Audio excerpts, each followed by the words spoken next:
that I have had my role made redundant twice in my career, and the Very perspective good. that I took on each time that I was made redundant or my role was made redundant, I think it's a really important distinction to make actually, was very, very different. So I started my career having left Loughborough University with Mars, and it was a company that I absolutely wanted to work for. It was the only company actually when I left university that I wanted to work for. Very And good. 6 years into that journey, my role was made redundant. Now, this was the type of company and the sense of belonging that I had to this organisation. You could cut me in half and you'd see their values and their principles kind of running through me. So to hear that my role was being made redundant was absolutely devastating I to me at that understand. point. Yeah. And then fast forward, actually, then another sort of 6 or 7 years later, another role that I was in was then also made redundant. But I had a very different reaction to that. And I hope that that's a gift that maybe I may be able to share with your audience today. I understand what you're saying there, and I had a very similar conversation there some time ago with Dr. Linda Shaw, the outgoing president of PSA UK and Ireland. And what she said was that redundancy is not a personal decision or a personal issue. It's a business decision where your job is made redundant. The company isn't making you, the person, redundant. They're making your job redundant. But to go back before you worked in Mars and you were in university, what were you like as a child? Oh, what was I like as a child? I was 12 going on 22. So I'm an only child. I grew up in the East Midlands. My mum ran her own hair and beauty business, so very successful. She was actually a part of a larger franchise here in the East Midlands. She was on the board of directors, but she had two very busy salons, one of which I worked in from the age of 12 to 21 when I'd finished university. And I used to work there every Saturday and every Tuesday night when I had finished work. And because I was in that environment where I was around a lot of adults, and as you can imagine, she had a team of about 30 staff in that salon, they all became like my big brothers and sisters. So yes, I think if you'd met me at 12, I definitely had an older head on my shoulders, I think, just because of all the people that I spent my time around. But I started sweeping the floors, making teas and coffees, even standing on a little box to shampoo people's hair at the shampoo bowls. And after about a year, I was bored of that and said, "Mum, please, can I do something else? Will you train me to do the reception?" And so, at the age of around about 13 or 14, I started doing reception, and that's what I did for the rest of kind of my time there. Outside of that, I love to horse ride, love to spend time with my friends, of course, and do things like that. But the business was a big part of our family and our lives. And would you put a premium on appearance and style, given your mum's background and the fact that you worked in a, saloon yourself as a teenager? Yeah, really interesting question. I think, when it comes to communication, such a huge part of our communication is not only so what is it, 7% of what we say is our words, everything else is the way we say it and our body language and everything else. So do I put a huge value on it? I think what's most important is to be congruent and authentic, and yeah, and natural, but absolutely, yes, it is important. Did I do my hair for you today, John? Yes, I did. Very good. Good stuff. Explain how we can optimize and build constructive working relationships with our colleagues. Sorry, John, just ask me the question again. Okay.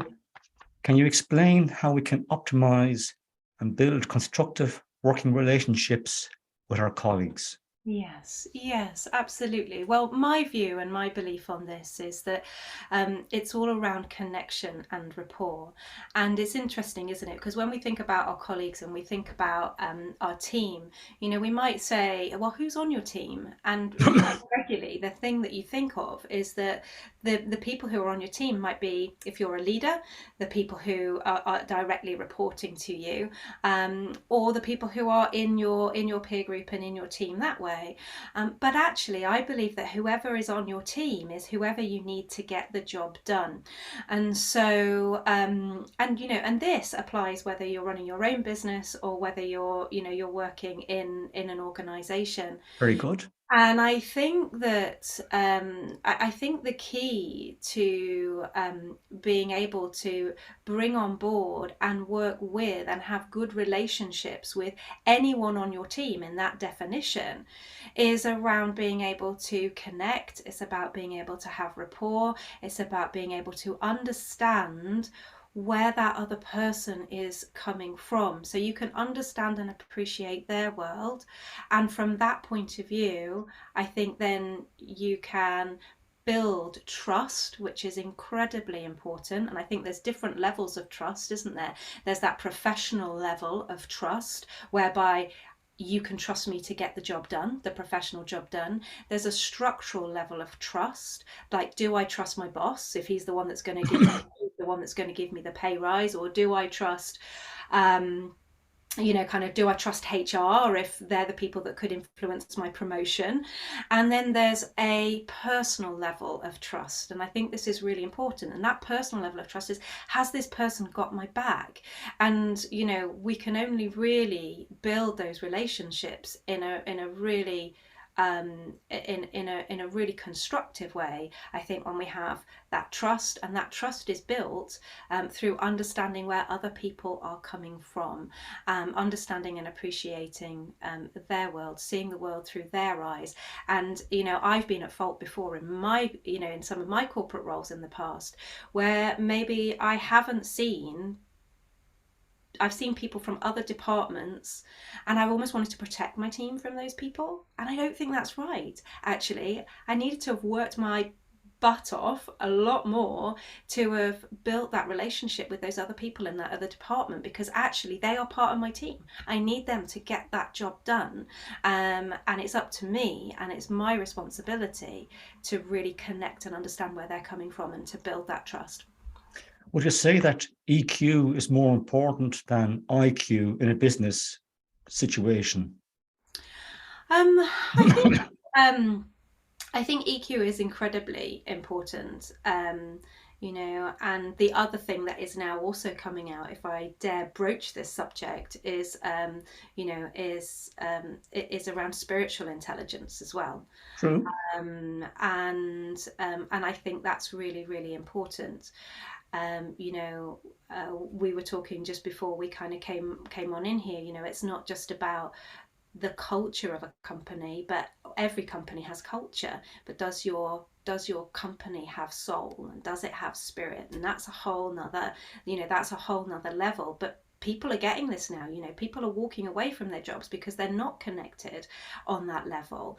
And so, to answer your question, yes, EQ is incredibly important for our interpersonal relationships. And what are relationships? I believe that relationships are everything. Without them, we don't have the joy, the love, the connection, the growth, the contribution, the business, the finance. We need relationships for all of those things. So I do think it's vitally important.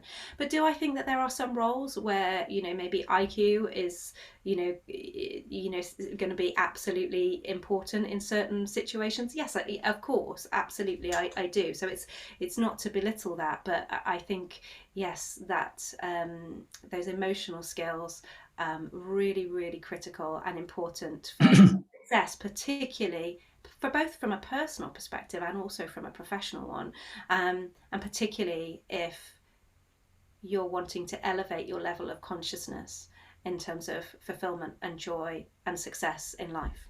Yeah. And I think what you're saying there, Rachel, is that empathy works both ways.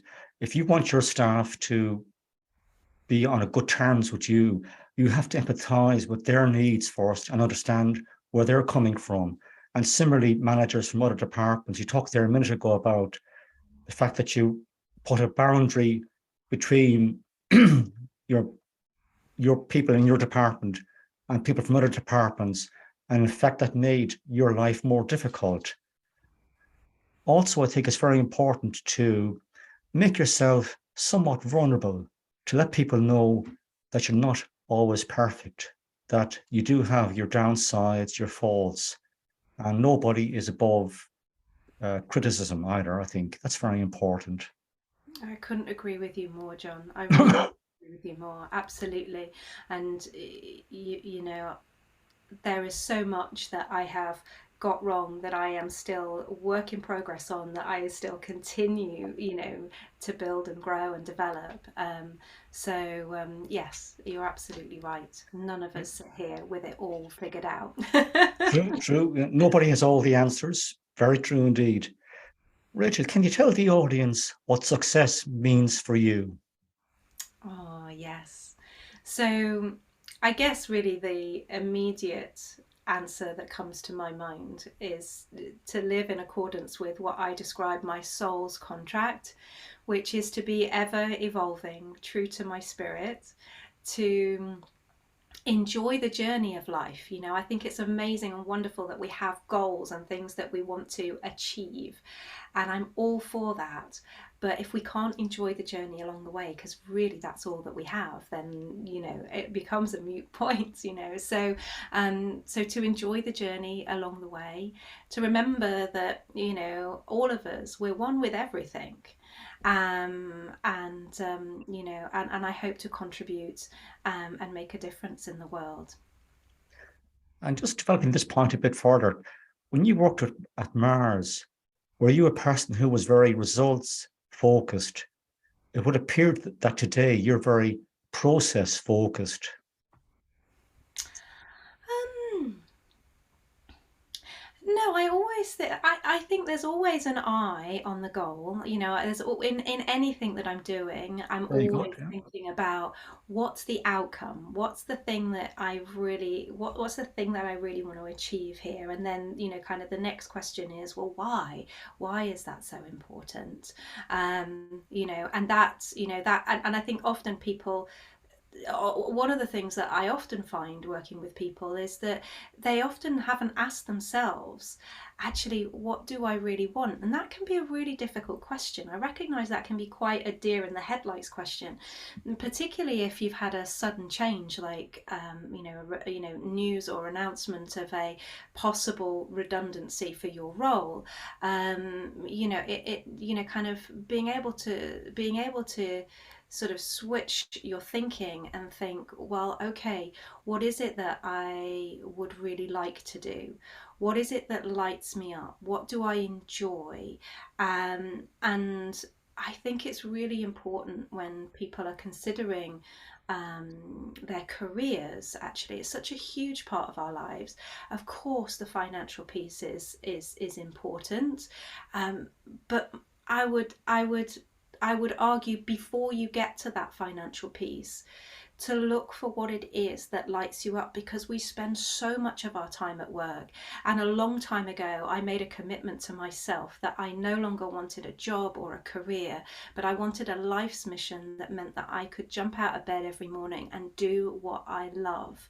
And so, and honestly, finding that took me a really long time. It was over 3 years, but I made that commitment to myself that I would, and it's been the best thing. It's been one of the best, most pivotal things I've done in my entire life. And it was a moment. I got out of the shower, I stepped on the mat, on the shower mat, and that was the moment I made that decision, and that changed my life.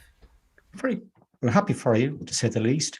It took me more than 3 years to find what I love to do. It took me about 25 years. I worked as an accountant in the industry for over 25 years. And I just had this nagging thought in my head, this is not the right profession for me. But I didn't know where to turn to at the time for help. But eventually the decision was made for me to exit a business on redundancy, compulsory redundancy, that is. And excuse me, I had to find a new career path for myself. And now I have a purpose, I have goals, and I'm working every day to achieve those goals. Excuse me. Brilliant. Looking back at your own experience of redundancy, what advice would you have for any business executive who has just been made redundant? I think my biggest piece of advice, and this is the difference and the shift from me from the first role I was made redundant from to the second role that I was made redundant from, and that is to become a master of the meaning of what this means. So we're all meaning making machines. Everything that happens to us throughout the day, we're often sort of, what does this mean? What does this mean? What does this mean for me? And that might be a repeated question that you've got, kind of going off, and I can, and I can empathize, because when I was made redundant from that first role, what it meant was, maybe I wasn't good enough, maybe they didn't want me in the organization anymore. It meant that this was the end of something that I loved, which made me incredibly sad. I had a 6 month consultation period, so it was not a short period of time, and yet still the day that I drove away from that office I burst into tears, because of the meaning that I had given to that redundancy. But we all have the gift of being able to choose the meaning, and I say, it's never the events that happen to us in our lives that make us feel a certain way, but it's the meaning that we give to it. And somebody like Viktor Frankl in his book Man's Search for Meaning, John, you're perhaps familiar with his work, so poignantly talks about how how that choice cannot be taken from any man or any woman, and so I would encourage people to become meaning masters over the event, over what's happened, because you have a choice. Is this the end, or is it the beginning? Is this an opportunity, or is this being done to you? We have these choices of where we choose to put our focus and what we choose to believe it's all about. Which brings me to my next question. Tell the audience why we shouldn't suffer because of the stories we tell ourselves. I won't swear, John, but I'm going to say, because some of the stories that we tell ourselves are absolute BS. And I hope that that's okay. Very good, yeah. Our audience, and I do it. I absolutely do it as well. It's really interesting. I was in a conversation with somebody yesterday, and an incredibly driven, very purposeful woman, very determined, has really, implemented and done so much in the last 3-4 months of her life. And she was starting to say to herself, oh, I've not really done enough, and maybe I should have, and what if I could have done that? And she was starting to feel rubbish because of this story that she was telling herself, which was absolute BS. And here's the thing with the stories: it's about awareness, and I think it's about noticing that this story is running in your head. And if you can be aware of that story, just question it. And because we get ourselves into these loops, and so question that story and ask yourself, is that really true? That story that I'm telling myself about that person, or about that event, or about that thing that's happened, or about even the story I'm telling myself about me, is that really true? How can I know that to be true? What else could also be true? And and if anybody ever finds themselves in that pattern of, oh, I should have, I would have, I could have, it's predictable. We all do that, and it's one to be really aware of. Definitely watch out for that one, and ask yourself, is that really true? What else is true? And break out of that cycle of thinking by asking yourself better questions. And that's a very good point you're making there, because when I was made redundant from my last job, I asked myself over and over again, what could I have done different to have avoided redundancy? And in asking those questions of myself, what I was doing was I was taking my eye off the ball. I was looking into the past rather than looking into the future. Yes. So I think when you ask yourself those kind of self-critical questions, you're taking your eye off the ball and you're only hurting yourself. And you're trying to analyze the past. You cannot change the past, but you can influence the future. Absolutely. Yeah, absolutely. The present moment. And what's so important, I think, is about your emotional state because um, we all know, I think we can all identify with those times in our lives when we've had a resourceful, determined emotional state. We know that we can do and achieve anything. So, I would say one of the first things is if you're feeling in an emotional state that is maybe low, or you're down on yourself, or you're frustrated, or maybe even you're angry about what's happening, then I encourage people to, to change that emotional state. And this is something that lots of people don't realize we have the ability to do. And it can be quite simple. It comes down to 3 decisions that we're making at any point in time. And those decisions are how we're choosing to use our body physically, what we're choosing to focus on, and what language we're using, and the meaning. We just want to talk about the meaning that we attach to it. And that those 3 decisions effectively lead us to feel a certain way at any moment in time. So if you're feeling frustrated, you're feeling angry, feeling down on yourself, move your body differently. Go out for a run, go out for a bike ride, get for a swim. Move your body in a different way. It will help you feel better. I have yet to meet anybody who can cry and feel really upset with their arms flung in the air and their great big smile on their face, right? Yeah. Our physiology affects our emotions. So move your body physically, and that can be one of the quickest shortcuts to shifting that pattern.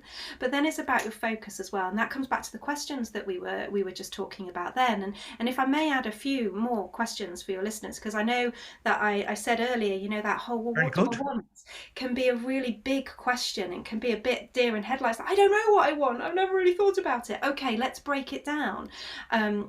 So do you want to work part-time? Do you want to work full-time? Do you want to work locally, or Very good. is remotely important to you? What kind of culture, what kind of people would you like to work with? What types of organizations? Who would you like to be working? What type of people would you like to be working with each day? Do you want to be getting in your car and going to work, or do you want to be working from home? What's important to you? Coming back to your values is also really, really important. And one of the things I think from my experience was that it can be easy to have a knee-jerk reaction when you get news like your role is being made redundant. And I think the temptation is to look out there for what the solution and what the next step might be. I encourage people to come back here. And for those of you that can't see me, I'm putting my hands on my heart. So come back to you, come back to your values, come back to what lights you up, and what if this is an opportunity? What if this is life gifting you, just like you described with your story, John, an opportunity to really tap into, maybe you've had a whisper on your heart, and you can now listen to that whisper, and what if this is life guiding you in the right direction? Describe for the audience why we all need encouragement to just do it sometimes. Yeah. Oh my goodness. This is what I've struggled with myself. Absolutely. We can spend so much time between that thought and the action, and we need encouragement to just do it sometimes because fear is showing up, is ultimately it. There's fear on some level. Fear I might not be good enough, fear I won't make it, fear I'll fail, fear I therefore won't get maybe the love, connection, appreciation, whatever that I want. So we do need that encouragement, because fear is a good thing. It shows that we're human, and it shows that we're alive, and it shows up for every single one of us.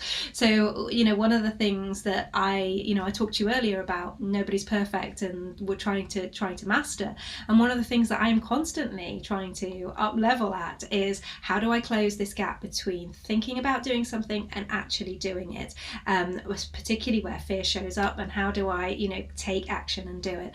And it's a bit like a muscle. I think it's something that you can grow in strength, and I think the first thing is that if there is, if that fear is showing up, let's say it's like you're thinking, actually, I want to make a career change, or I want to do something completely different, then fear is a good thing in the sense that it's part of how we're made up. It keeps us alive. It's, we're wired for survival.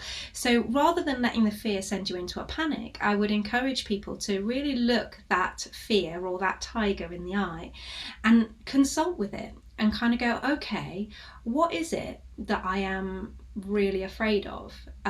Or what am I worried about? It might be a better word to use. What am I worried about? What am I concerned about?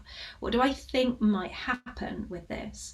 And by consulting with it in that way, we can then Very good. have a plan. Okay, so these are the things I'm concerned about. How do I mitigate that risk? And how do I make it so that actually I can move forward comfortably? But here's the thing, John, sometimes it's not even about having that conversation. Sometimes it's just about doing the goddamn thing, pressing send on the email, or picking up the phone and making that phone call. And in those cases, what I would say is oh my goodness, can I swear, John? Is that allowed? Can we put a? I can swear. Okay, we can put a warning on this. Any little ears that are around, please mute now or put your headphones in. But I have a strategy that I utilize all the time, and it's called my fuck it strategy. Which is literally, sometimes just have to tell myself, fuck it, press send, do the thing, just do it. And the more I do that, the more I tell myself that, like when my brain says, I'm going, fuck it, we're doing it, we're sending it, I know it's happening. So there are certain things where I think, and that's, it's all part of that muscle that you're training. Very good answer. So 3 remarkable things that I've taken away from today's interview are, firstly, redundancy. It's never a personal decision. It's always a business decision, because it's not you, the person that's being made redundant. It's your job that's being made redundant. Secondly, post-redundancy, before you go out there in the world and look for new opportunities, ask yourself, what's close to my heart? What values are important to me? And when you've identified the answers to those questions, then you can go out and find a new role for yourself where you're utilizing your talents effectively. And thirdly, we all have fears in life. The most important thing to do with fears is to face them down and deal with them. Don't let fear stop you from taking action. Is there anything else you'd like to say to the audience before I let you go? I think really the only other thing that I would add, or that I would reiterate with this, is that importance of emotional state. Everything from that resourceful, positive emotional state, you can and will achieve anything. And yes, if anybody is struggling with that at all, if they would like to reach out, then John, I'm sure we can leave my details, and I'd be more than happy to have a conversation with any of your listeners and provide any support that I can with regards to that. And on that note, I shall bring today's show to an end. Thank you, Rachael. Thank you, John. You're very welcome.